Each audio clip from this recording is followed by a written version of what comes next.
Hola, hola, ¿cómo están? Bueno, este es el segundo video de este tiempo, en realidad. No quiero llamarle seminario, ni curso, ni nada por el estilo. De esta segunda instancia para poder compartir en base a lo que hemos recibido respecto a los enemigos de la iglesia. En el video anterior se compartió respecto a Babilonia. La verdad es que no quise ser exageradamente extenso frente al tema porque sé que ya hay mucha información. Sin embargo, lo que se compartió era más que nada elementos en donde sí realmente vemos a Babilonia en la iglesia. Y la verdad es que es una situación bastante compleja, porque es fácil ver a Babilonia afuera.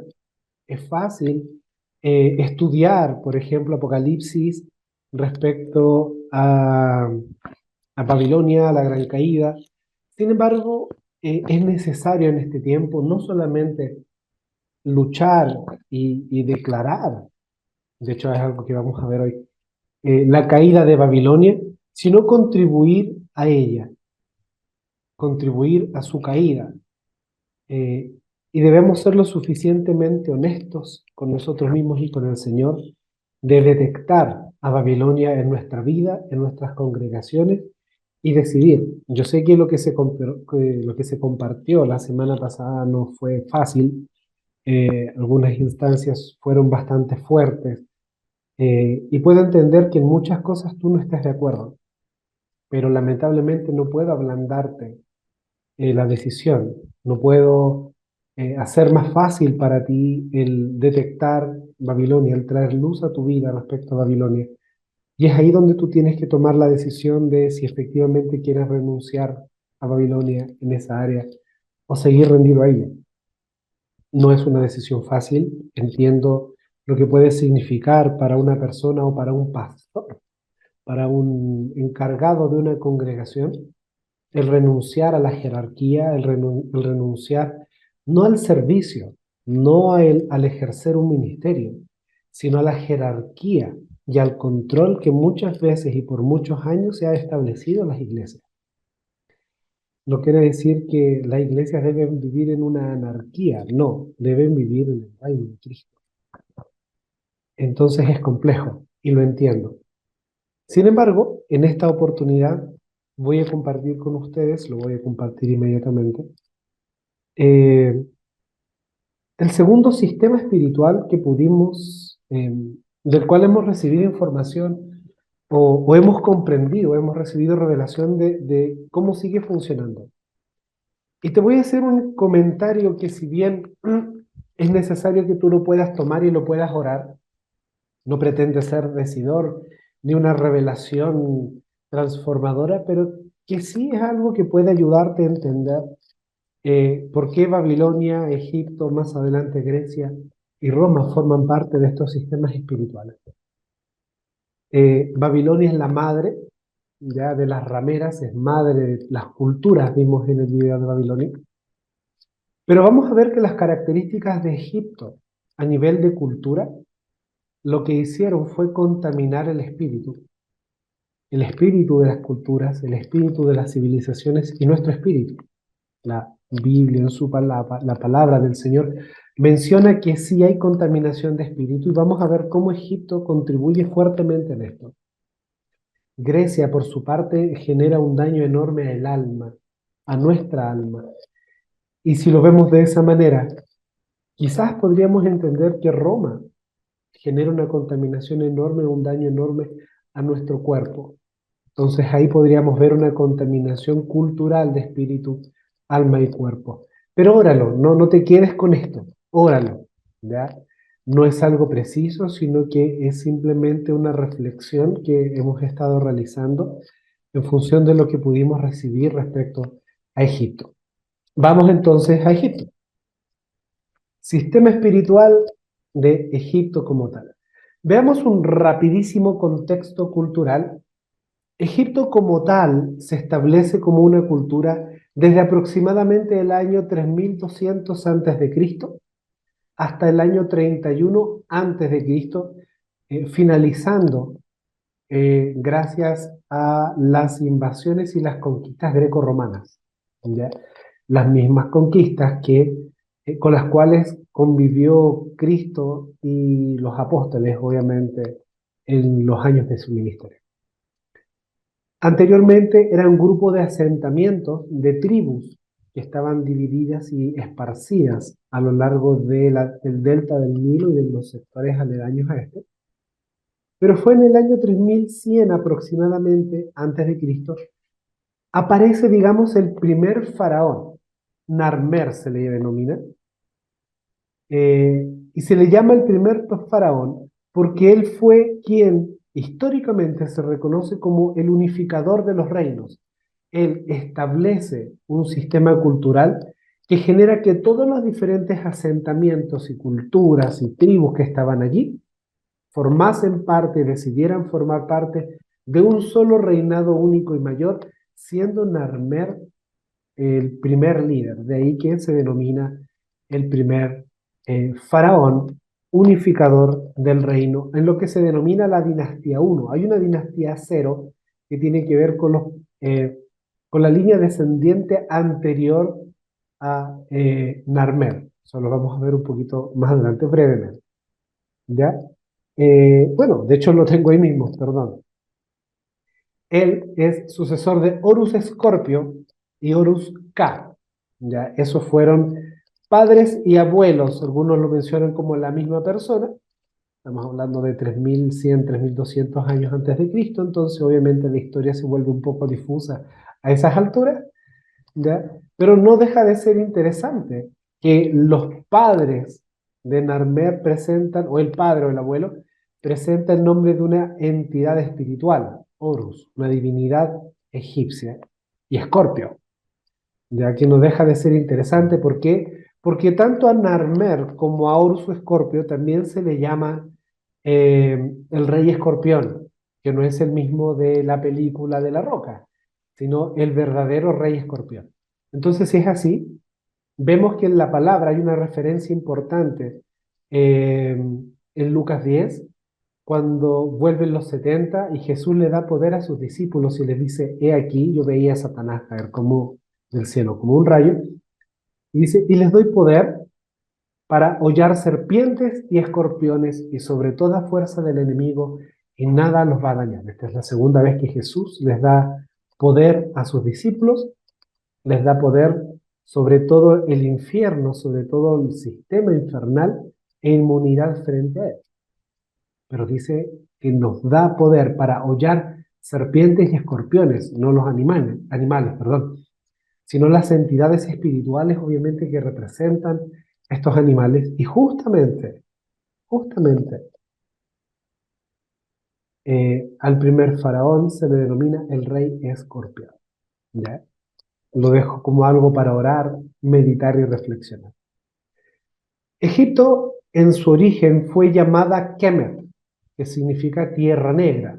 Ahora, esta palabra es la palabra raíz de la palabra alquimia y por ende posteriormente a la química. Cuando hablamos de química, ya de las ciencias químicas, hacemos mención de Kemet, de la Tierra Negra, que es el nombre original de Egipto. Ahora, la cultura egipcia se establece en base a dos pilares que vamos a ver a lo largo de este video. Y parte de su historia cultural la establecían en base a una alquimia vital, no solamente una alquimia química o natural, sino una alquimia vital de transformaciones y mutaciones, de cambios a lo largo de la vida y posterior a la vida. Entonces, ellos entendían la muerte no como la vemos nosotros a nivel cultural estándar o promedio, eh, como un paso, ¿ya? Eh, de estar vivo a no estar vivo.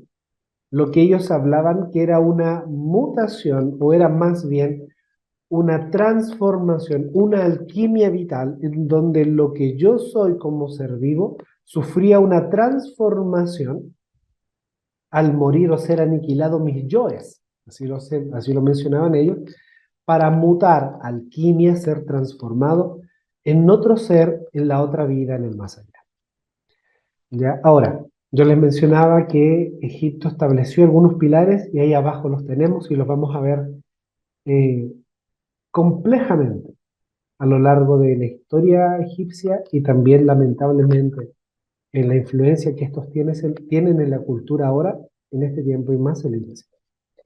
Eka, el primero, que ellos denominan a Eka la energía vital, una especie de poder que rodeaba y constituía la creación, tanto natural como material, un poder mágico y divino que estaba al alcance de tanto los dioses como los seres humanos, y quien pudiese utilizar este poder, Eka, a través del uso de las palabras, denotaba una persona con gran poder, ¿ya? Aquí establecemos inmediatamente cómo Egipto o la cultura egipcia promovió, por ejemplo, lo que podríamos entender el uso y la manipulación del poder sobrenatural o el poder del espíritu, entendiendo Eka quizás el poder del espíritu eh, que se encuentra quizás en uno o que se encuentra en la misma dimensión espiritual, en la raquia, podría ser, por ejemplo. Y la segunda base o el segundo pilar que tuvo Egipto a nivel cultural fue la sexualidad, que lo vamos a ver detenidamente en su momento. ¿Ya? Sigamos. Cerca del año 2640 a.C., ya dentro de los procesos de transformación y de cambios de dinastía, la capital se traslada a Memphis para poder tener un mejor control de la producción agrícola. En este mismo tiempo es donde se crean las pirámides escalonadas de Sócer y las pirámides de Keops, Kefren y Miserino, que son tan populares en la actualidad, del año 2640 a.C. ¿Ya?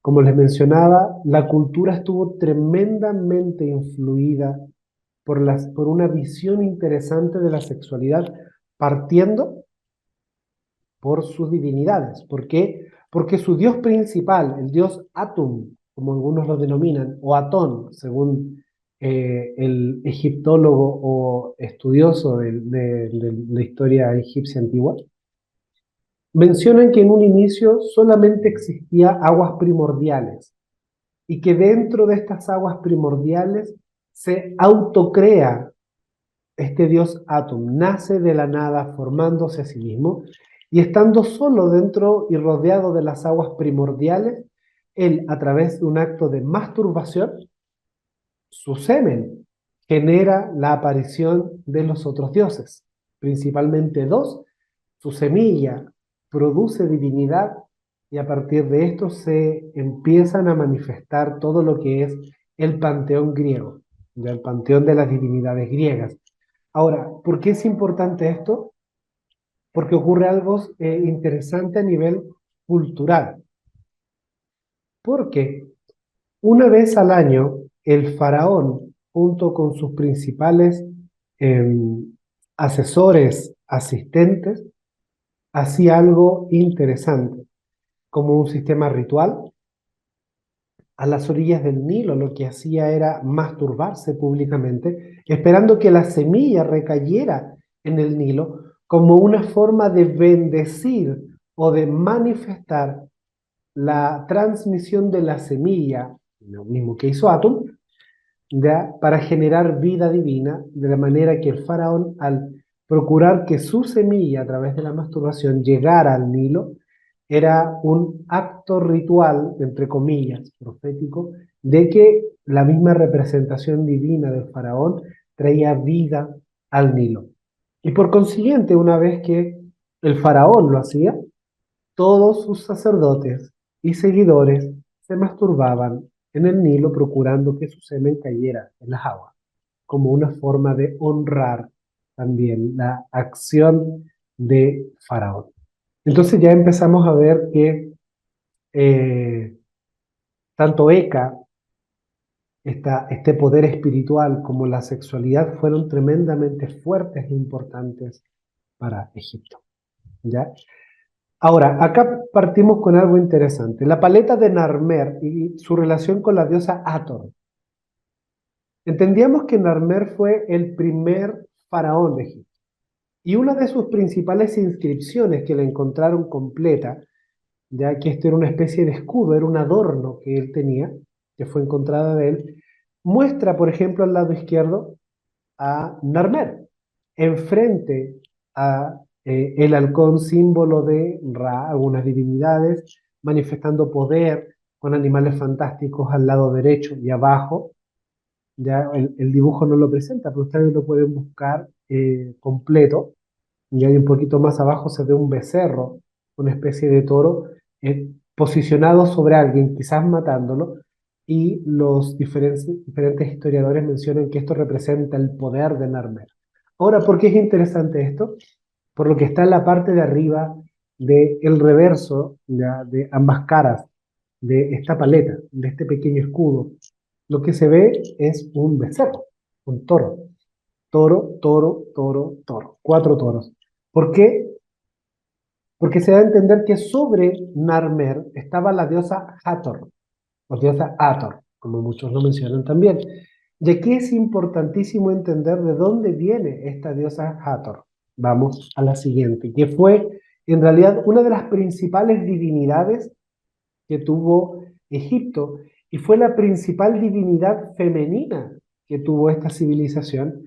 eh, y que pese que en este tiempo es bastante más popular hablar de Horus, Ra, Osiris, Amon-Ra y el faraón, la verdad es que hubo un enorme culto, muy por sobre otras divinidades, a esta diosa Hathor.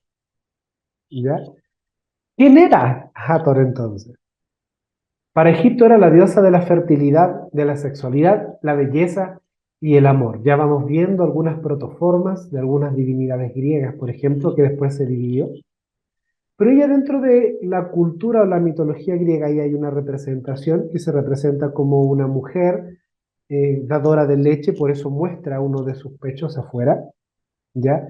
Representada en un becerro, por eso tiene los cuernos y en el centro el sol, como una representación del dios solar. Algunas partes de la mitología griega lo relacionan como hija esposa de Ra y otros como madre de Ra. Sin embargo, todas están de acuerdo, perdón, en que ella fue madre de Horus y hay una interesante mitología en relación a esto. ¿Ya? Ella representaba para Egipto el brillo del dios solar, por eso era dibujada con este sol sobre su cabeza, como una representación de ser un reflejo de Ra mismo también. Sin embargo, pese a que había una relación dentro de la mitología, había una relación importante con Ra, ya esta relación hija-esposa o madre de Ra, lo cual era una pareja también, Ra la traiciona y Hathor, debido a esta traición, ella llora, derrama lágrimas amargas sobre la tierra y estas lágrimas amargas son las que para la cultura egipcia crean al ser humano. Es por eso que se le veneraba tanto a Hathor, porque se le daba la denominación de madre de los hombres. Qué interesante que un personaje tan importante para la cultura egipcia en este tiempo no se vea tan importante. ¿Ya? Fue la diosa más adorada a lo largo de toda la historia de Egipto antiguo, ¿ya? Y su adoración solamente menguó con la conquista greco-romana. Sin embargo, no significa que se apagó o que se perdió. Dada el sincretismo greco-romano, simplemente tomaron su figura y sus características y la manifestaron en otras divinidades greco-romanas, ¿ya? Ahora que hay algo interesantísimo de Hathor, que nos lleva muchas veces a saber orar de manera más sabia y prudente. A Hathor se le asocia a la maternidad, es representada por lo mismo por una vaca, como la que da leche, ¿ya? Y es en honor a ella que se le denomina a esta maravillosa imagen la Vía Láctea, porque decían de que era Hathor quien había derramado leche sobre la creación para alimentar a los hombres, ¿ya? Y esta leche había quedado plasmada en las estrellas. Y bajo esta concepción es que a nuestra galaxia se le llama actualmente Vía Láctea en honor a Hathor. Entonces vemos cómo la influencia de esta divinidad sigue manteniéndose hasta el día de hoy. Ahora, muy abajo, si ustedes se ven, no, no es que lo haya querido esconder, simplemente salió de esa manera en la imagen mientras preparaba esta presentación. La influencia de esta entidad, porque de Hathor con los años termina transformándose en Isis, ya la diosa Isis, que es así un poco más conocida. Es la misma, pero fue cambiando con el tiempo. ¿Y dónde vemos a Isis en la actualidad? El nombre del patrón de Madrid y también de algunos de los principales lugares en donde se hacen corridas y rodeos, y esta tauromaquia, creo que es el nombre de esta acción de jugar con los toros, es Isidro. Pero la palabra Isidro significa adorador de Isis. Entonces, cada vez que en estos actos en donde aparece el torero y el pobre toro tratando de capturarlo hasta que el toro muere, entendemos que ese toro que muere es un sacrificio para Isis. Ahora entienden por qué ha sido tan difícil el poder dejar esta, esta práctica tan compleja, porque no tiene que ver solamente con un ritual estándar, una risa o una actividad cultural, es una actividad idolátrica. Cada animal muerto, cada gota de sangre que se derrama es en adoración a Isis. Hathor tiene como su homólogo griego a Afrodita, ya eso se fue transformando con el tiempo, pero a nivel de Grecia, perdón, a nivel de Egipto, su adoración fue cambiando y otras representaciones fueron apareciendo, perdón, de ella. Ya con el tiempo se fusionó con otras divinidades emergentes y apareció Bastet, que era considerada como diosa de la protección, el amor y la armonía. Nótese que también Hathor y Bastet comparten algo con Artemisa, que era la diosa de la casa. Ya, también tienen esa vinculación. Hathor se le reconocía también como diosa de la guerra en Grecia, perdón, en Egipto. Estoy ya pensando, mentalizándome en Grecia. Pero también la adoración a Hathor se dividió tanto en Bastet, que esa era su representación, como en Isis. ¿Ya? E Isis, dentro de la civilización eh, egipcia, era una maga de tremendo poder, esposa de Osiris, que resucitó a su esposo solamente con fines, entre comillas, reproductivos, que es lo que vamos a ver ahora. ¿Ya? Bueno, un poquito más adelante. Vamos a ir explicando algunas cosas, se lo explico desde ya. Había una relación importante entre Isis y Osiris. Ellos eran pareja. Ya más allá que en la civilización más antigua, Hathor se representaba como eh, madre de Osiris, en esta transformación, Hathor, al transformarse en Isis, se establece en la mitología que Isis era pareja de Osiris, ¿ya? Y era una pareja muy bonita y muy feliz. Sin embargo, esta relación fue rota por la envidia del hermano de Osiris, llamado Set, el dios Set. Él engañó a Osiris creando un sarcófago en una festividad de los dioses, y él dice, muy similar al concepto de la manzana de la discordia de la diosa Eris en Grecia. Él hace un sarcófago precioso con las medidas exactas de Osiris y dice, bueno, la divinidad que encaje se puede quedar con este sarcófago, que era supuestamente precioso. Los dioses lo probaron, ninguno quedó, excepto Osiris, que estaba hecho a su medida. Sin embargo, apenas Osiris ingresa a este sarcófago, Set cierra el sarcófago, lo sella, lo esconde y lo lanza al Nilo. Allí estuvo vagando por tiempo, Isis lo buscó por muchas partes y cuando lo encuentra ya estaba muerto. Su esposo Osiris había muerto. Sin embargo, Osiris, siendo una maga poderosa y sabiendo utilizar a Heka tan poderosamente como ella lo sabía hacer, ella logró resucitar a su esposo por un periodo breve de tiempo, es suficiente como para poder tener relaciones sexuales y ella quedar embarazada para después Osiris nuevamente ser descubierto y muerto por Set. Set, en esta segunda ocasión que lo encuentra, lo mata y corta su cuerpo en 14 partes. Sin embargo, Isis, nuevamente en la búsqueda de su amado, sabiendo que si lo había logrado revivir o resucitar una vez antes, lo podía hacer de nuevo, no logró encontrar todas las partes de su cuerpo, logró encontrar 13, según este mito, por lo tanto, nunca pudo revivirlo. Y lo que hizo fue embalsamarlo y vendar su cuerpo para que nadie más pudiese cortarlo. De ahí está el origen, por ejemplo, del concepto de las momias.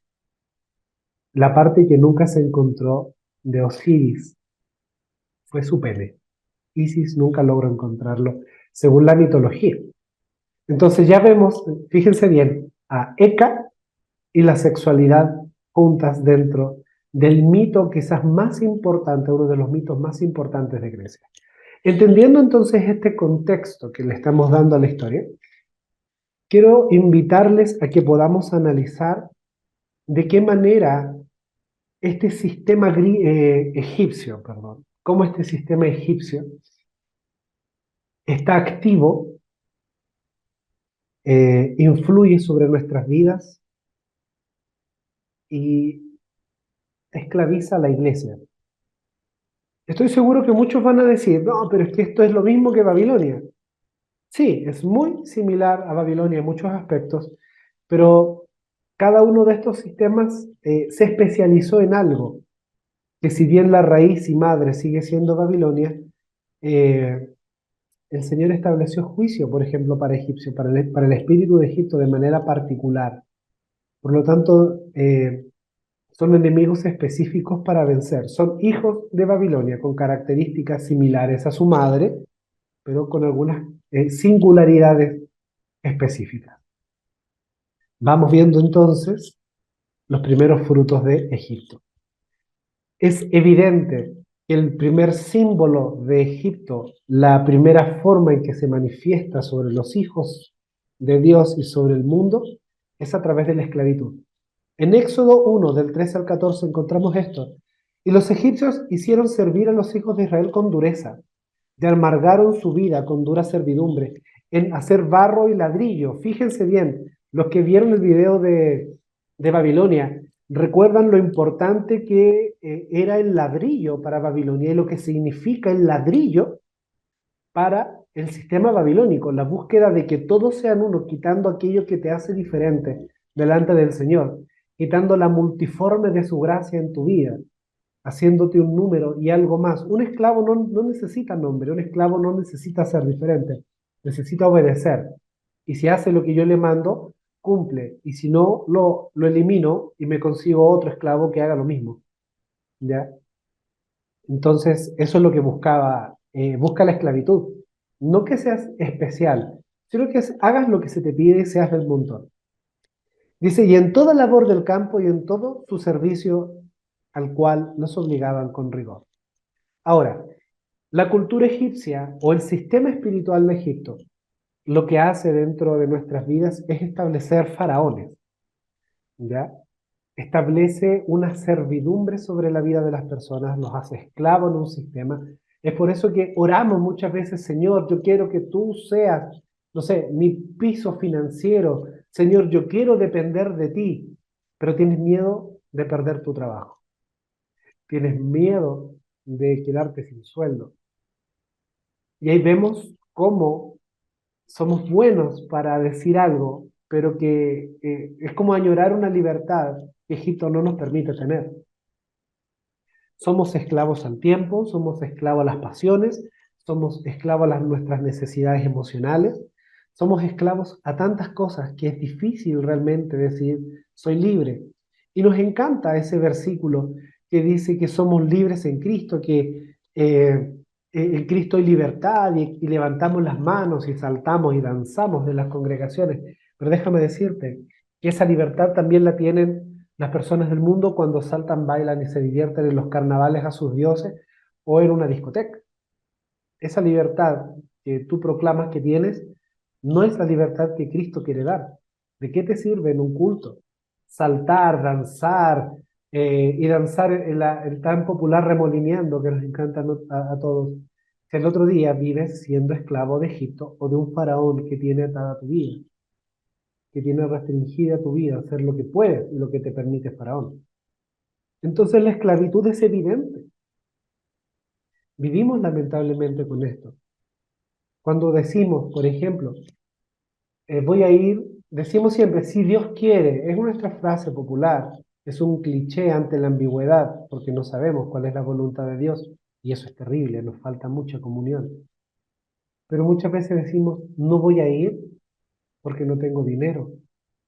Es decir, es el dinero quien regula y te autoriza si haces o no haces. Y quiero que lo entiendas bien, porque para comprar, para viajar, sí necesitas dinero, pero la confianza debe estar en el Señor, no en el dinero. Entonces, si tú dices, Señor, yo voy a orar y quiero ir a tal lugar, ¿tú me permites ir? Si el Señor te dice sí, prepara maletas, porque es el Señor quien va a proveer el dinero para que tú vayas, o las condiciones para que vayas. Sin embargo, si tú evalúas, me gustaría ir, pero no tengo dinero para hacerlo, no tengo plata, diríamos en Chile, para hacerlo, entonces efectivamente es el dinero quien está autorizándote o un trabajo. No me dieron permiso en mi trabajo. Tu faraón. Es tu faraón, es el faraón este quien te autoriza para ir o no. Es que voy a arriesgar el trabajo. Es una forma de demostrar que Cristo es tu Señor por sobre lo que diga un empleador. Pero es que ¿cómo me mantengo después? Cristo. Y es que Egipto nos enseña, y lo vamos a ver después, el disfrutar de la esclavitud. No solamente nos hace esclavos, sino que nos enseña a disfrutar. Es por eso que Egipto, o el pueblo de Israel más bien, después que sale de Egipto, seguía añorando Egipto, porque no es suficiente con salir de Egipto, y muchas veces llamamos Egipto el mundo, pero no sacamos a Egipto del corazón. Entonces acá vemos cómo el faraón, lamentablemente, se establece como un regente en nuestra vida. Y eso también, por ejemplo, puede ser el miedo, el temor. Perdón, estoy un poco resfriado. El temor, uno de los principales faraones en nuestra vida. Cuando tú no quieres predicar, no quieres hacer lo que Dios te manda por miedo o por temor al ridículo, al absurdo, al error, al que dirán, es que es algo nuevo, nunca lo he hecho. ¿Qué pasa si tomo esta decisión? Por ejemplo, si tú en tu congregación decides, bueno, de aquí en adelante vamos a eliminar los ascensos, ¿ya? Porque muchas veces tenemos un sistema escalonado de ascenso, es por eso que lo llamamos levantar líder, y tú dices, pero tengo miedo a lo que viene, tengo miedo a las consecuencias. Eh, Faraón no te está dejando hacer ese cambio. Tu miedo es tu faraón. Es decir, lo que te dificulta, te impida ser libre en Cristo y lo que te impida hacer la voluntad del Señor, se va a establecer como un faraón en tu vida. Sea lo que sea, un amigo, una persona que te guste, tu esposo, tu esposa. Cada vez que te impida y no te deje hacer lo que Dios quiere, eso es un faraón. Y el faraón va a poder estar afuera, va a poder estar en tu bolsillo, o va a poder estar en tu corazón, o va a poder estar en tu mente. ¿Ves cómo Egipto establece esto en las congregaciones y nos ata? Porque si lo vemos desde Babilonia, Babilonia tiene su Nimrod, la jefatura prepotente, ¿ya? Porque eso significa, cuando habla de poderoso cazador, habla del primer prepotente sobre la tierra. Y muchas veces quien dirige una iglesia, quien dirige un trabajo, tiene esa actitud, son pequeños Nimrod. Pero cuando es algo mucho más implícito, no necesita ser sutil. El faraón simplemente está de brazos cruzados y te dice, no me pediste permiso.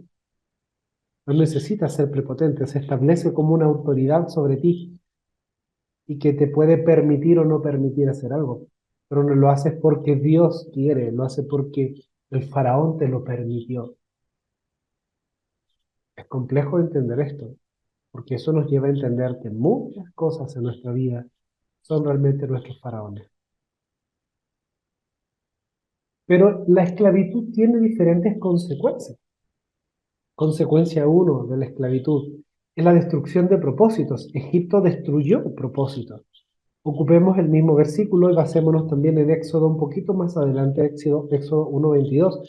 Entonces Faraón mandó a todo su pueblo diciendo, echad al río a todo hijo que nazca y a toda hija preservad la vida. Esto lo hemos visto en muchas ocasiones. Pero es interesante ver que cuando dice echad al río a todo hijo, la palabra hijo es ben, que también significa, fíjense bien, constructor, edificador, mayordomo, valiente y ungido. Es decir, echen al río, perdón, echen al río a todo constructor, a todo edificador, a todo mayordomo, a todo valiente, a todo ungido. Y a toda hija, acá la palabra hija es aldea, ciudad, doncella, muchacha, mujer, polluelo y villa, déjela con vida.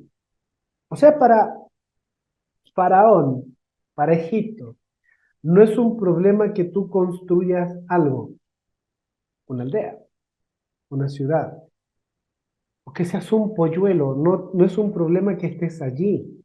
El problema de Egipto es que tú crezcas, que cumplas el propósito que Dios te llamó a hacer, que seas un constructor de propósitos, de caminos, que edifiques algo para el Señor, que administres los bienes del Señor.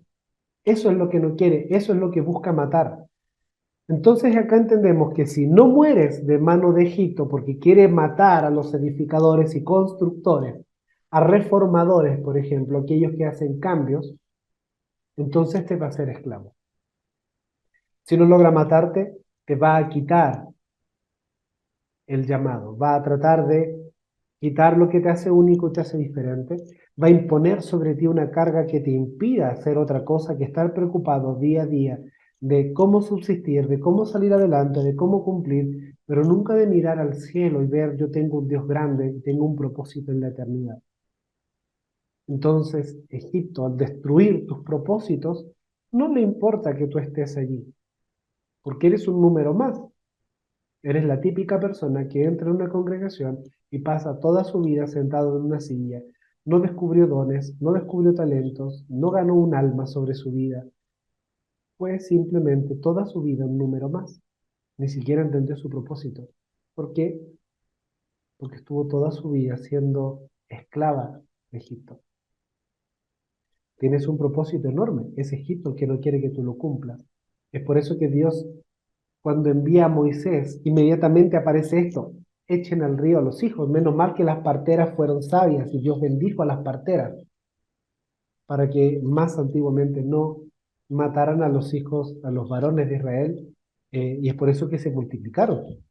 Pero cuando nace Moisés, inmediatamente Dios ordena, perdón, Faraón ordena matar a los hijos, a los edificadores. Eso no es casualidad. Cada vez que tú quieras levantarte para cumplir un propósito en Dios, Egipto va a establecer lazo para tratar de eliminar aquello por el cual Dios te está llamando. Entonces piensa, en tu congregación es lindo hablar de propósito, pero realmente te están enseñando a que tú descubras tu llamado ministerial, tu llamado a servir. Más allá de que se hable popularmente de esto, ¿realmente se está hablando del por qué tú estás en esa silla? ¿O toda tu vida eclesiástica se basa en el servicio en la iglesia y nada más? ¿Te ayudan a descubrir los dones, los talentos que tú tienes? ¿Sabías, por ejemplo, que la primera persona mencionada en la Biblia como llena del Espíritu Santo fue un artesano? Te lo dejo ahí. Egipto intenta y busca a toda costa destruir tu llamado. No le importa que estés, que seas un pollo, un polluelo, que no crezcas, que no te desarrolles, que no seas valiente, que no administres. Eso es lo que no quieren. Ya nos damos cuenta que Egipto está más presente de lo que pensamos. Segunda consecuencia, una mentalidad de esclavo. Y acá hay un montón de mensajes que hablan de esto, pero esto es estrictamente egipcio. Cuando el pueblo sale de Egipto. No sacaron a Egipto del corazón. Y cada vez que había un problema, reclamaban por volver. Se rebelaban contra el Señor. Egipto genera rebelión contra el Señor.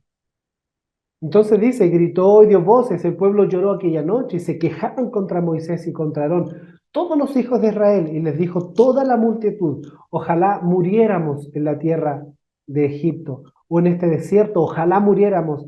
¿Y por qué nos trae Jehová a esta tierra para caer espada y que nuestras mujeres y nuestros niños sean por presa? ¿No nos sería mejor volvernos a Egipto? Y decían el uno al otro, designemos un capitán y volvámonos a Egipto.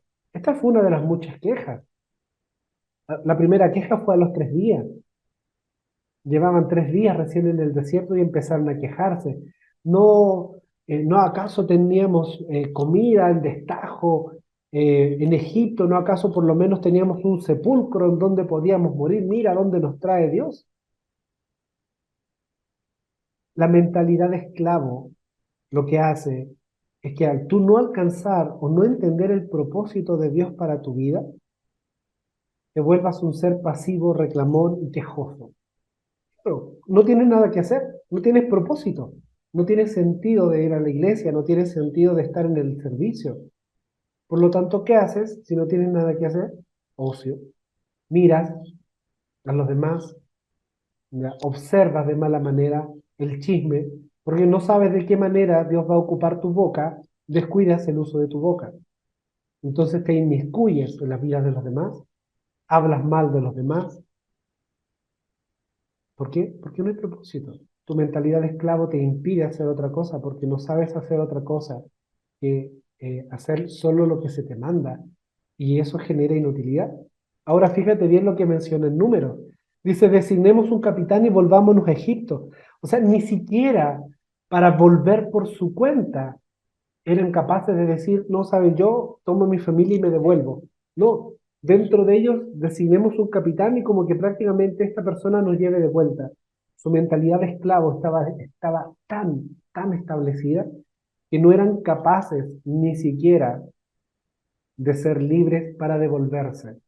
No había motivación, no había proactividad, ni siquiera eran capaces de ser líderes sobre sus vidas, lo que significa que ellos vivían siendo mandados y gobernados por otros, por otra persona.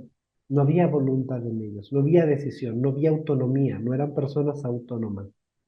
Fueron tanto tiempo esclavos que necesitaban que alguien les dijera incluso cómo hacer lo que ellos querían, porque ellos no eran capaces de hacerlo por su cuenta. Entonces, la mentalidad de esclavo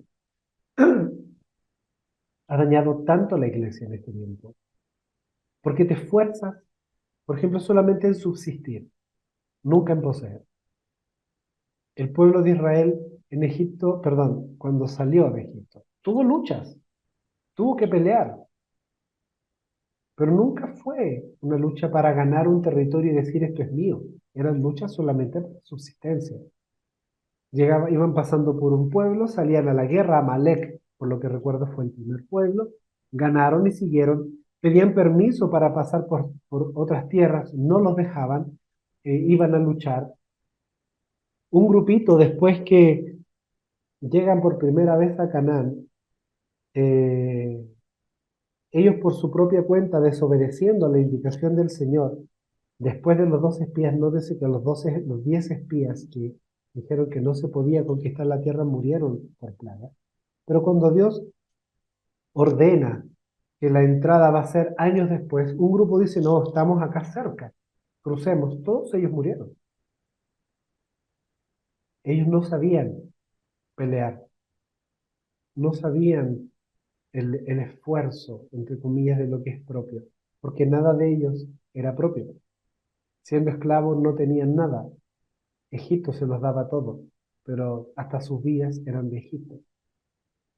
Entonces la mentalidad de esclavo es aquella mentalidad escapista, por ejemplo, que está esperando cobardemente eh, la segunda venida de Cristo, porque no es capaz de entender que Dios quizás lo quiere acá en la tierra para cumplir un propósito.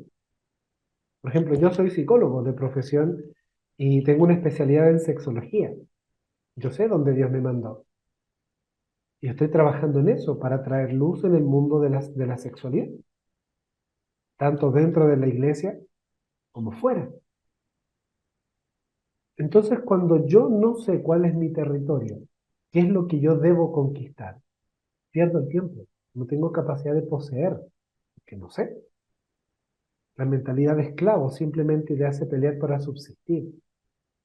Y es por eso que vemos nuestra mentalidad de escapista, esperando que Cristo venga para llevarnos antes que la pasemos mal.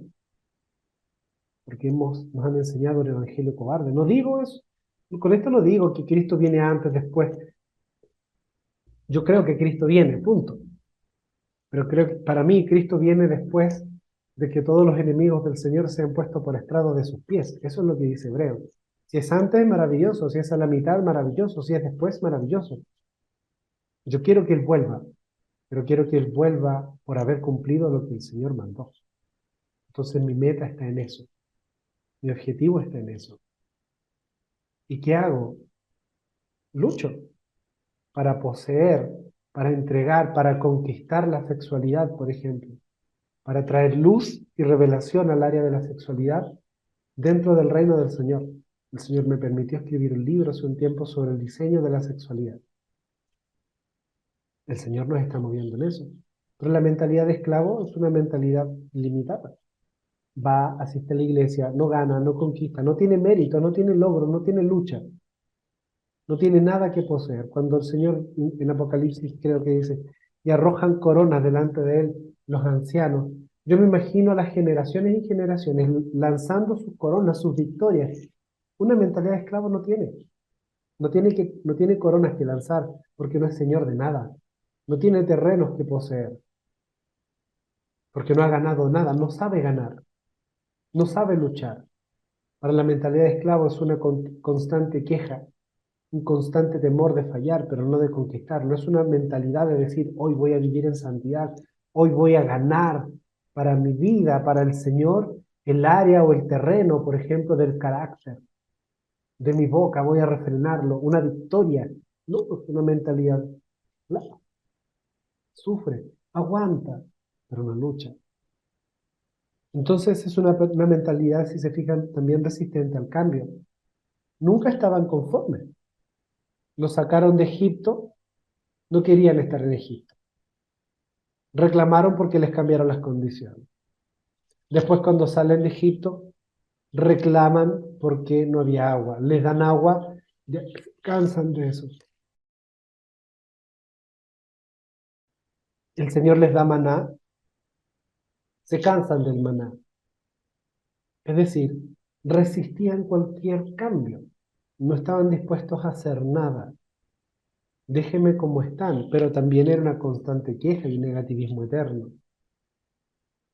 Entonces tenemos gente que no le gusta, por ejemplo, que les cambien el servicio, gente que no le gusta que le cambien la forma de la humilia, se molestan cuando cantan más alabanzas de las que están acostumbrados, les molesta que el predicador predique más tiempo del designado, algo súper terrenal. Pero ahí vemos una mentalidad de esclava, porque no entiende la importancia primero de la adoración, pero segundo no es capaz de entender que las cosas se hacen para y por el Señor. Entonces es resistente a los cambios.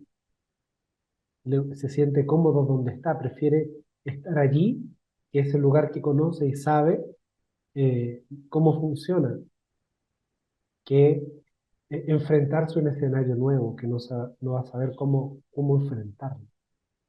No tiene las herramientas, déjeme aquí donde estoy. Y eso ocurre muchas veces con las iglesias, cuando no quieren, o las congregaciones más bien, perdón, cuando deciden no hacer la voluntad del Señor. Dios los está mandando a hacer cambios. No, no quiero, no puedo. ¿Qué va a pasar más adelante? Faraón se va a manifestar con temor al cambio y ellos se van a resistir. Estuvieron toda la vida partiendo el servicio con 3 alabanzas de júbilo, 3 alabanzas de adoración, y el Señor los manda un servicio solamente adoración y no pueden. No, es que siempre lo hemos hecho de esta otra manera y no pueden hacerlo de otra manera. Son resistentes al cambio, temor a lo que va a pasar. Peor aún si el temor al cambio viene de lo que si yo cambio algo a la gente no le va a gustar, porque significaría que el servicio es para la gente, no para el Señor. Gente negativista que se vive quejando, gente rebelde e ingrata. Nos damos cuenta que en muchas congregaciones vemos gente así. Se rebelan constantemente, no quieren, no sirven, quieren hacer lo que quieren por su propia cuenta. Y no son capaces de ser gratos cuando alguien hace algo para beneficio de ellos. Son personas exigentes, piden que les den en la boca. Por lo tanto, que el pastor vaya a su casa no es motivo de gratitud, es su responsabilidad. No le tengo por qué dar las gracias, pago mis ofrendas y mi diezmo para que haga esto. Yo salí de Egipto para que me sostengan, por lo tanto no tengo por qué trabajar. Pero también la mentalidad de esclavo genera esta sensación de inutilidad. ¿Qué vamos a hacer? No sabemos hacer nada. Somos esclavos, hacemos solamente ladrillo, no sabemos pelear, no sabemos conquistar. El Señor estuvo 40 años desintoxicando el corazón de la gente para que una generación que nunca haya estado en Egipto pudiese entrar a Canaán. Los únicos que estuvieron, recuerden, fue Josué y Caleb. Fueron los únicos dos que dijeron que sí se podía conquistar, porque ellos, pese a que estuvieron en Egipto, Egipto no estaba en sus corazones. Entonces esa nueva generación que entró fue una generación que creció en el desierto, no creció en Egipto. Su corazón no estaba en Egipto, estaba en el desierto y ellos dijeron, tomo y hago lo que el Señor me manda o sigo viviendo en el desierto. Y decidieron tomar las armas y luchar por algo mejor. El tema es que muchas iglesias o están en Egipto o viven en el desierto y prefieren quedarse allí en vez de luchar por lo que el Señor les dio, porque eso significa arriesgar mucho y no quieren arriesgar. Arriesgar a perder un cargo, quizás arriesgar a perder gente, a perder prestigio. Ahí tienes tus faraones. Sigamos. Consecuencia número 3. La comodidad de la esclavitud. Evidente.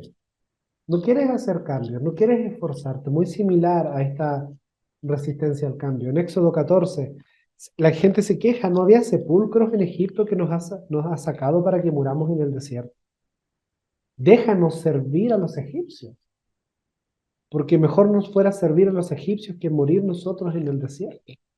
Extrañaban la comida. Esto habla muchas veces cuando la persona llega a la iglesia, pasa tiempo en la congregación, hizo la oración de fe, pero su corazón sigue anhelando los placeres que Egipto le dio. Muy similar a la mujer de Lot, que Dios la manda a salir de Sodoma y ella mira atrás, quizás extrañando lo que había, y muere. Egipto genera esto. Gente que está en la iglesia, pero con su corazón anhelando estar afuera. Y el tema es que tenemos mucha gente en la iglesia que no es cristiana, que va a la iglesia, se congrega, pero no es hija del Señor. Es cristiana por religión, pero dice su palabra que aquel que mira hacia atrás, después de haber puesto su mano en el arado, dice, no es digno de él. ¿Cuánta gente indigna tenemos en las congregaciones? Y están ocupando espacio. Nos sentimos bien porque tenemos mucha gente. Gente esclava, con una mentalidad esclava, añorando el mundo, deseando el mundo, quejándose, pucha, a esta hora ya estaría viendo el partido. Qué largo el culto, yo a esta hora estaría, no sé, haciendo otra cosa. Ni hablar de los gustos musicales. Entonces vemos cómo Egipto genera esto. Sale, no hay problema que salgas de Egipto. Sal, ningún problema. Pero tu corazón sigue estando ahí. Porque se sentía cómodo, disfrutaba de los placeres que habían en Egipto. Hasta la tumba, hasta el morirse. La comida, la alimentación de Egipto era rica, era buena. Ahora no puedo, ahora solamente puedo comer maná, es Cristo. Es la única comida, que terrible. Antes podía disfrutar de otros deleites, ahora solamente del Señor. Muchas veces tenemos gente así y es preocupante. Consecuencia 4 y 5, y esto está tremendamente ligado, por eso los puse juntos. La limitación de la adoración a Dios y la esterilidad. Fíjense bien, Éxodo 10:8. Y Moisés y Aarón volvieron a ser llamados ante Faraón. Nótese que fueron llamados varias veces. Dice, el cual les dijo, andad, servid a Jehová vuestro Dios. Es como que ya los estaba echando. O sea, ya no necesitaba las 10 plagas. Los estaba echando desde antes. Dice, pero ¿quiénes van a ser los que van a ir? Y Moisés dice, hemos de ir con nuestros niños y con nuestros viejos y con nuestros hijos y con nuestras hijas. ¿Ya? La descendencia, los frutos. Pero también con nuestras ovejas y con nuestras vacas hemos de ir. Fíjense bien, porque es nuestra fiesta solemne para Jehová. Moisés mencionó los animales no para comer, sino para adorar. Pero ¿qué hizo Faraón? Y le dijo, así sea Jehová con ustedes. ¿Cómo los voy a dejar ir a ustedes y a sus niños? Miren que el mal está delante de vuestro rostro. No será así, dijo. Vayan ustedes, los varones, y sirvan a Jehová. Pues esto es lo que ustedes pidieron. Y los echaron de la presencia del faraón. El faraón no tiene problemas con que tú te vayas de Egipto, no te olvides. Primero, pero te vas estéril, sin fruto, sin provisión. Acuérdense que fue Egipto quien tenía las semillas retenidas, ¿ya? Era Egipto quien tenía el control de las semillas. Por lo tanto, es quien regula la fertilidad de nuestra vida.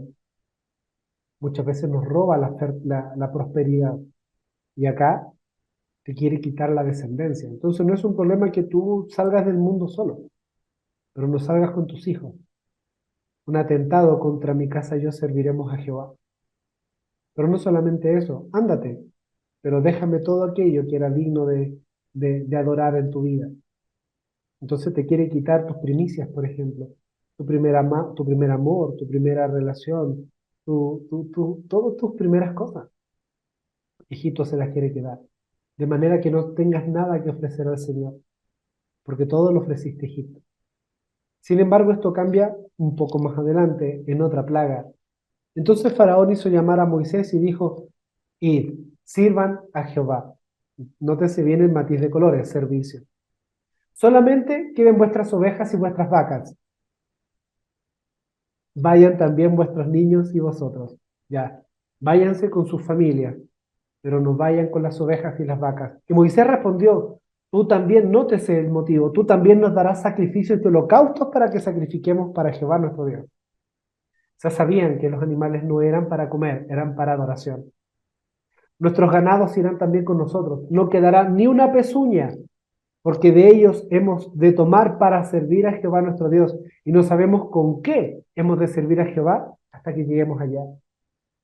Pero Jehová endureció el corazón de Faraón y no quiso dejarlos. Bien, bien, está llegando tu familia, ya saca tu familia, sácala, no hay problema, pero no van a prosperar. No voy a permitir que sea una familia que sea de adoradores. Los voy a contaminar con la semilla de Egipto. Entonces tuvieron tanto tiempo en Egipto que tú pudiste salir, pero voy a contaminar a tu esposa para que seas fan de estas cosas. Voy a contaminar a tus hijos para que ellos les cueste servir a Dios. Los voy a contaminar con música, los voy a contaminar con hobby, los voy a contaminar con intereses, los voy a contaminar con formas distorsionadas de ver su identidad y su sexualidad. Es lo que se está viendo ahora. Llévatelo, pero no, ellos no van a poder entregar, no van a tener nada que sacrificar al Señor. Sin embargo, una vez que Faraón es eliminado, Egipto es vencido en tu familia o en la vida de la iglesia, pasa esto. E hizo llamar a Moisés y a Aarón de noche y les dijo, salgan en medio de mi pueblo ustedes y los hijos de Israel, todos, y vayan a servir a Jehová como han dicho. Tomen también vuestras ovejas y vuestras vacas, como han dicho, y váyanse y bendíganme también a mí. Pero que dice un poquito más adelante, e hicieron los hijos de Israel conforme al mandamiento de Moisés, pidiendo de los egipcios alhajas de plata, de oro y vestidos.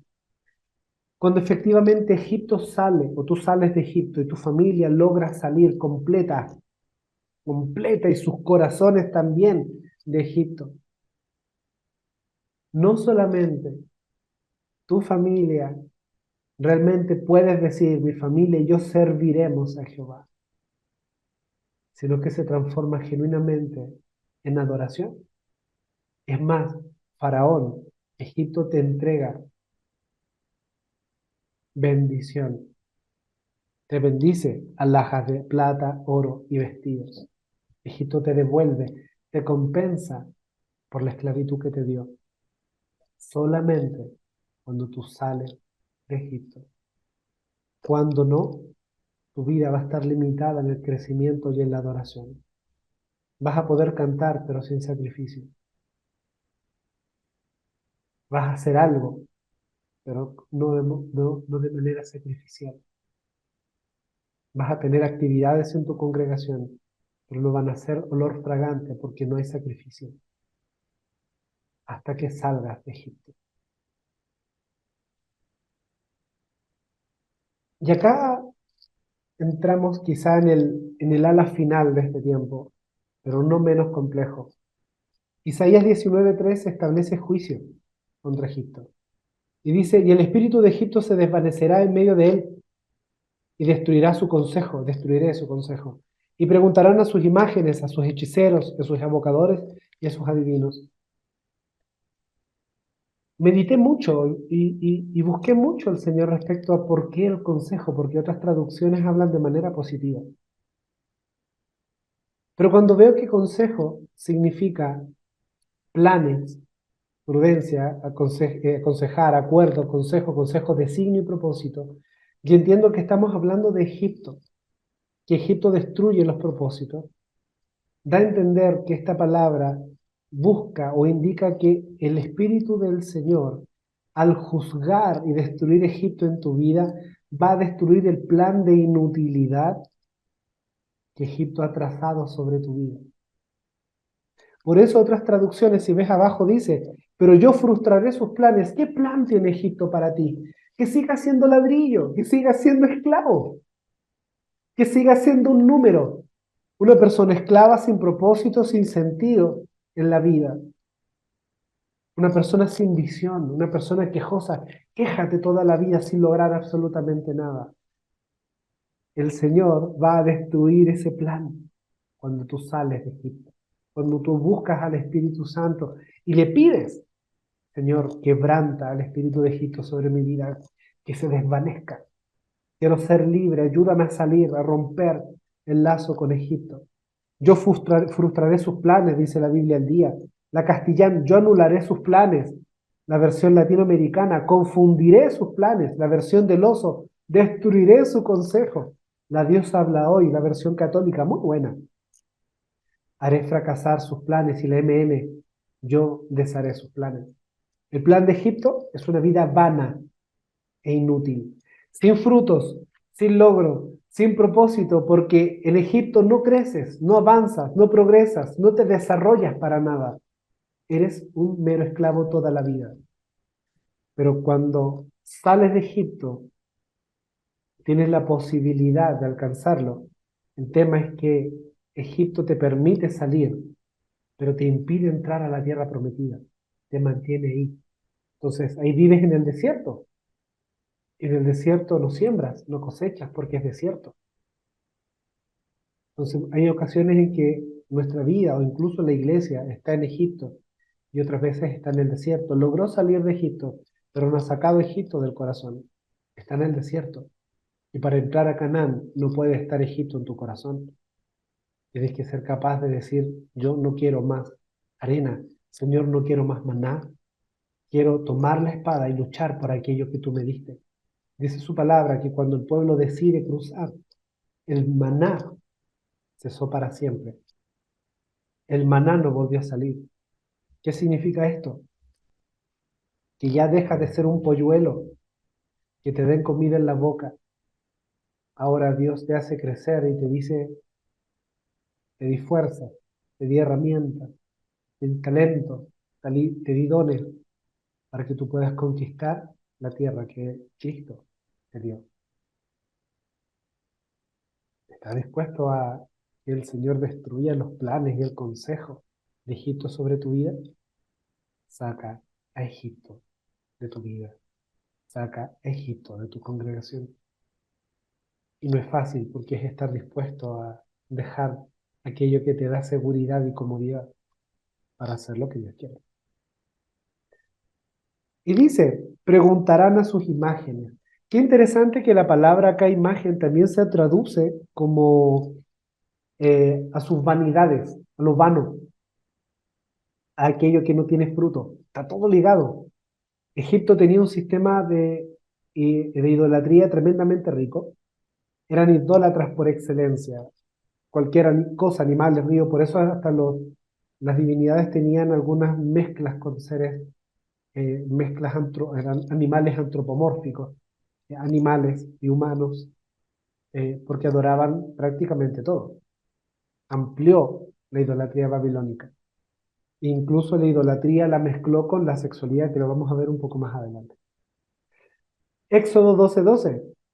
Pues yo pasaré aquella noche por la tierra de Egipto y heriré a todo primogénito en la tierra de Egipto, así como de los hombres como de las bestias, y ejecutaré mis juicios en todos los dioses de Egipto. Egipto, perdón, era tremendamente idólatra. Ya lo hemos visto en películas y sabemos que las plagas era el Señor venciendo a las divinidades egipcias. La idolatría tiene que ver con rendir culto a aquello que es inútil, a darle más importancia que al Señor a aquello que no da fruto. Eso es idolatría. Poner tu confianza, tu tiempo, tu esfuerzo y tu fe en aquello que no da fruto, aquello que es inútil, aquello que te quita el tiempo. Egipto no solo agobia y esclaviza, otorga un sistema de adoración a lo que le des confianza. El dinero, el poder, el éxito, un cargo, un título, el reconocimiento. Que la gente te vea y te aplauda. Que después de un mensaje la gente diga, oh, me encantó, hermano Luis, me encantó su mensaje, fue una bendición. Y lo buscas. Y va a ser súper sutil tu búsqueda porque vas a preguntar, ¿cómo estuvo el mensaje? ¿Le gustó? Esa pregunta lo que hace es buscar la aprobación, la idolatría. Cuidado. Ahí están los principales dioses egipcios que fueron vencidos por el Señor, en el orden en que fueron vencidos. ¿Ya? Apis, Heket, Tot. ¿Ya? Acá empieza a afectar las otras plagas. Hathor. Imagínense, Hathor fue vencida acá. No deja de ser interesante. Entonces ahora lo que viene es explicarte algo complejo que nos va a ayudar a entender estos tres puntos. Pues si te fijas bien en el versículo anterior habla de estos tres, evocadores, hechiceros y adivinos. Y te soy súper honesto, busqué, oré y pregunté mucho al Señor cómo entender estos tres conceptos porque se parecían muchísimo, ¿ya? Y me doy cuenta que dado que Egipto tenía esta vinculación tan fuerte con Eka, con este poder espiritual que podía ser utilizado tanto por las divinidades como por los seres humanos, me doy cuenta que Eka es lo que está en el centro. Egipto utilizaba a Eka, este poder espiritual, el poder del espíritu, eh, para manifestarse como hechiceros, como evocadores y como adivinos. Cuando habla de hechiceros, en la palabra menciona a los nigromantes, vamos a hacer un análisis de cada uno de ellos. Nigromantes, pero también habla, fíjense bien, mansamente secreto, de manera suave y sutil. Los evocadores es la palabra ob, que habla acerca de la adivinación y los ventrílocos. Si se fijan bien, evocadores y adivinos tienen mucha relación. Las tres palabras tienen relación porque las tres se basan en el uso de este poder espiritual de Eka, ¿ya? Y el adivino es un conjurador o un adivino como tal, que es la palabra Gideoní. Entonces estas tres palabras hacen referencia a personas que utilizaban el poder espiritual de manera oculta. Analicemos cómo esto se ve lamentablemente en la iglesia hasta el día de hoy. La hechicería. Babilonia y Egipto fueron la cuna de la hechicería. Fueron tremendamente utilizados la hechicería como parte de su habitualidad. ¿Por qué? Porque tenían a Eka. Utilizaban a Eka para generar invocación. El poder de la palabra acá entra muchísimo en cuento, o digamos en asunto, porque ellos sentían y creían que a través, que Eka lo rodeaba todo. Entonces podían utilizar a Eka a través de sus palabras, que sus palabras declaraban, que a través de sus palabras se llenaban de Eka y podían hacer lo que ellos querían que hiciera. Es como la declaración positiva, es como eh, eh, esta creencia de que declara lo bueno para que llegue, ¿ya? ¿Cuántas veces lo hemos escuchado? No, decláralo, decláralo y va a venir. Estamos usando a ECA. El poder de la declaración, lejos de la voluntad de Dios, es utilizar a ECA. Es el poder de la palabra, pensando que son las palabras las que utilizamos nosotros, las que generan algo. No, decláralo, tienes que declararlo que va a ser así.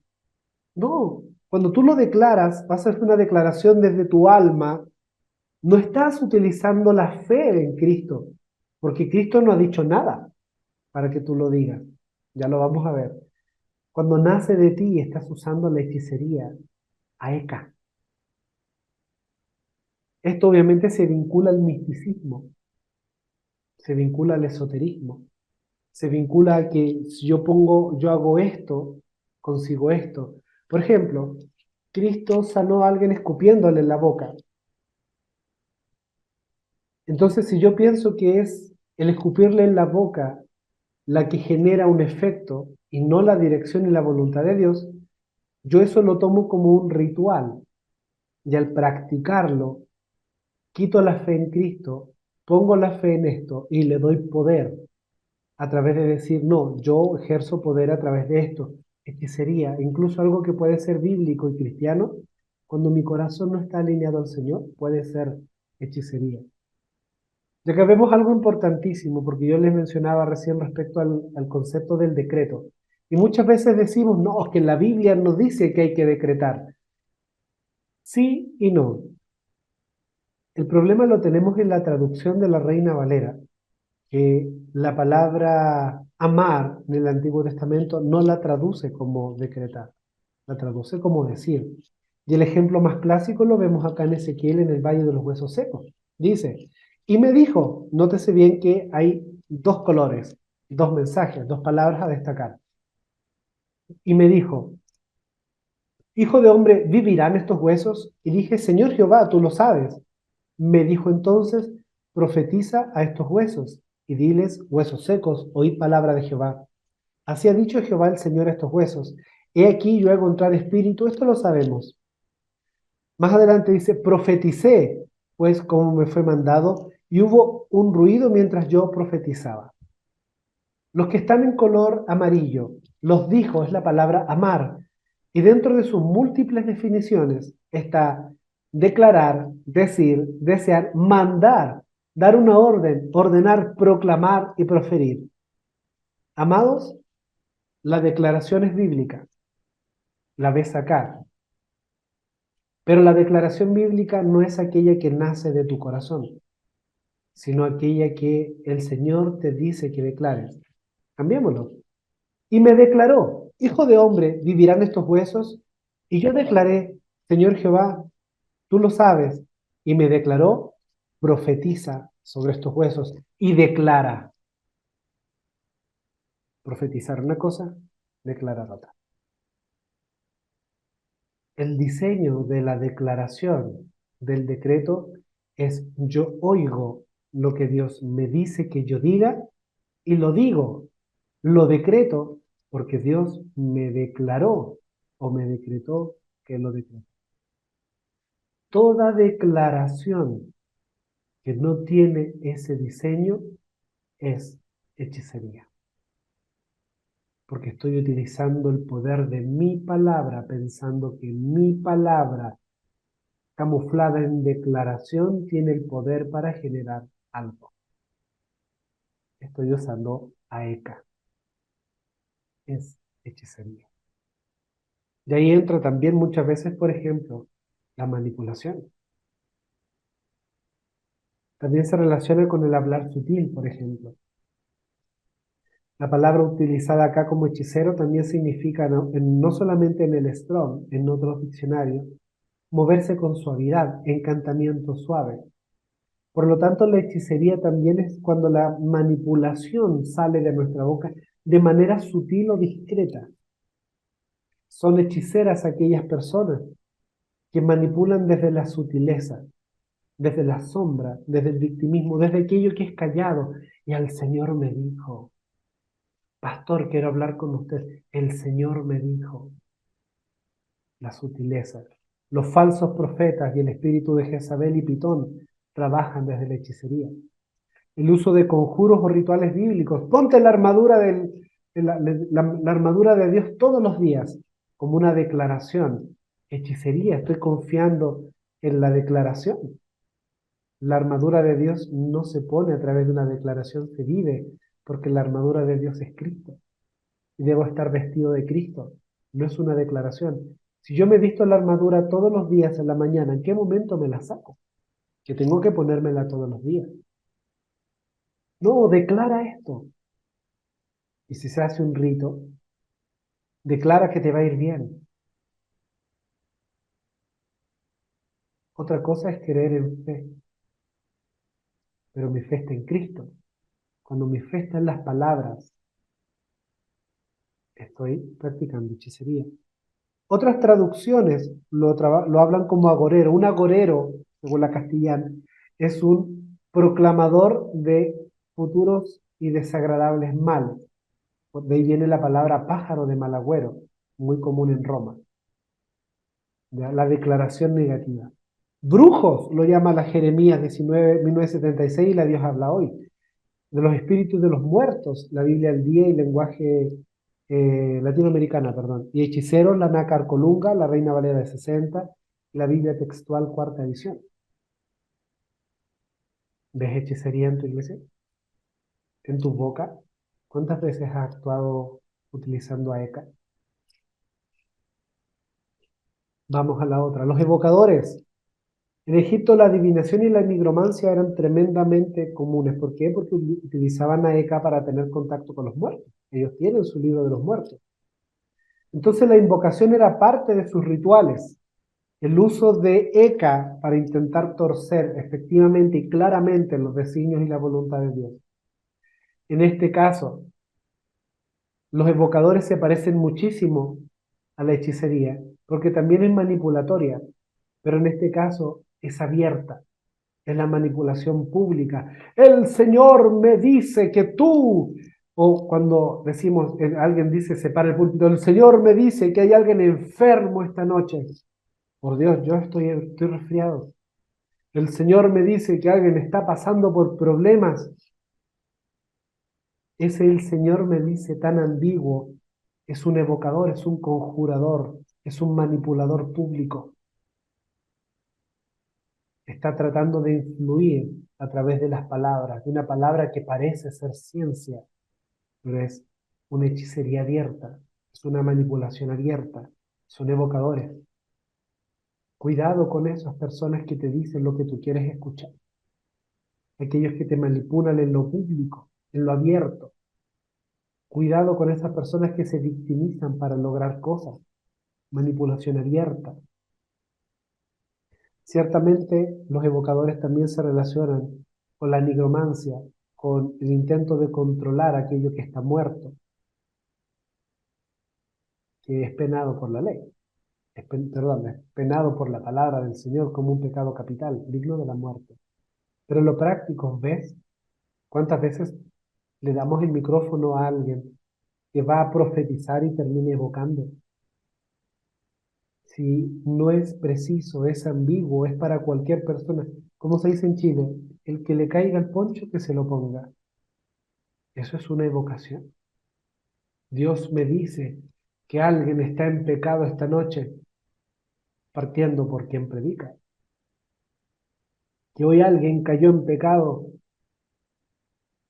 evocadores, manipuladores abiertos y públicos. Cuídense de ese tipo de personas. Viene una raíz de Egipto importante de ese tipo de comentarios. De ahí viene. Y el último que vamos a ver sobre los adivinos. El adivino empleaba su espíritu para contactarse con los muertos o no muertos. Recuerden a la adivina o la pitonisa, dice el original, en Hechos, cuando los apóstoles la echan fuera, que era una chica que profetizaba y le daba mucho dinero a sus amos. La adivinación no necesariamente es decir mentira, muchas veces dicen verdad. El problema no es solo lo que dicen, sino la fuente donde lo dicen. Esa fuente es Eka, pero una Eka torcida, es el mundo espiritual, son las tinieblas mismas diciendo verdad para traer confusión, para generar contaminación con nuestro espíritu. Cuando nosotros creemos y tomamos esa palabra para nosotros, cuidado también con ese tipo de personas que dice lo que está en el corazón del hombre, no en el corazón de Dios, para obtener influencias, poder. Usa la superstición y la lectura de lo natural para presagiar. Pensamiento supersticioso forma parte de la adivinación. Por eso es importante ser cuidadoso con esto. Y incluso me atrevería a mencionar las tradiciones. ¿Cómo lo traducen otras versiones? Agoreros, nigromantes, adivinos, espiritistas, consultar a los muertos. Algunas otras lo traducen como medium. A mi juicio, esta es la distorsión y corrupción del don de profecía. El don de profecía se contacta con el Espíritu de Dios para traer revelación espiritual al hombre. Los agoreros, los adivinos, los evocadores se contactan con el espíritu de las tinieblas para traer información espiritual de allá. Cuidado con esta gente, porque muchas veces hablan en el nombre de Dios, mencionando a Dios, pero no desde Dios. ¿Amén? Y lo último que vamos a ver, que tiene que ver con la sexualidad. La sexualidad en Egipto fue un pilar tremendamente importante, tan importante como Eka. Parte con su cosmogonía, con el origen de la cultura y de la existencia, y obviamente la vida de las divinidades, como yo les explicaba desde Atum, ¿ya? Era una cultura equitativa culturalmente, no existía el matrimonio, las parejas decidían unirse y al verse viviendo juntos, se establecía que había un matrimonio. Cuando el hombre se iba, decidía renunciar a este vínculo, se le penalizaba a la mujer, pero era más engorroso para el hombre, tenía que firmar, entre comillas, más cosas, más papeles, entre comillas. Pero la mujer podía divorciarse también y separarse cuando ella quisiera. Sin embargo, cuando ella se iba, no se iba con una distribución tan justa de las ganancias, ¿ya? Como un antecedente importante dentro de la cultura terrenal. Para Egipto, la sexualidad se entendía estrictamente desde el placer sexual, entendiendo este como un elemento vital de su existencia y de su cultura. Entendían el placer como un regalo de los dioses y por ende era visto como sagrado, era practicado de manera sacrificial y ritualística porque entendían que había sido un regalo divino. Es por eso que entendían que las prostitutas eran sagradas, porque ellas eran dadoras de placer. Tanto las prostitutas estándares, digamos, como las palácitas, que eran mujeres prostitutas especiales de alta alcurnia, que cumplían funciones especiales dentro de los rituales egipcios. Y las felatrices, que eran prostitutas dedicadas estrictamente a satisfacer a los hombres y los sacerdotes solo a través del sexo. Dentro de las prácticas sexuales comunes eran la necrofilia, la zoofilia y el incesto, siguiendo obviamente el modelo dado por Isis. Isis, al tener relaciones sexuales con una entidad muerta, parcialmente vivo, practicaban ellos la necrofilia como una forma de honrar esa vida dada de Hathor a Osiris, o Isis a Osiris. la zoofilia como una forma de honrar también a sus divinidades que eran una mezcla de animales y seres humanos. Y el incesto también era habitual principalmente en las altas alcurnias, en los altos estratos de, de la cultura para mantener el linaje más. Ahora, Egipto tenía dos formas distintas de ver la sexualidad, como prostitución y como idolatría. Y lamentablemente las dos la vemos en nuestra vida actual. ¿Por qué? Porque entendemos la prostitución como transar lo bueno, lo santo y lo digno por algo que es material, algo que no es valioso, pero que sí se quiere. Se transa lo santo de Dios por lo material, lo espiritual, por lo carnal. Es por eso que Esaú es denominado fornicario, cuando lo que él hizo fue cambiar su primogenitura por comida. Él tranza lo espiritual por lo carnal. Y en la Biblia la palabra fornicación es exactamente la misma, tanto en griego como en hebreo, que se utiliza para prostitución. Es decir, en la palabra, una persona fornicaria es una persona prostituta. Y cada vez que se menciona la prostituta, habla de una persona fornicaria. Es exactamente la misma palabra. Génesis 12, 11 al 13. Y aconteció que cuando estaba por entrar a Egipto, dijo a Sarai su mujer, he aquí, ahora conozco que eres mujer de hermoso aspecto, y cuando te vean los egipcios dirán, su mujer es y me matarán a mí, y a ti te preservarán la vida. Ahora pues, di que eres mi hermana, para que me vaya bien por causa tuya y viva mi alma por causa de él. Abraham llega con su esposa a Egipto. Apenas entran, él ve en su mujer un beneficio económico y material, tanto preservar su vida como para que le vaya bien. Lo que termina generando es que termina prostituyendo a su esposa apenas entra a Egipto.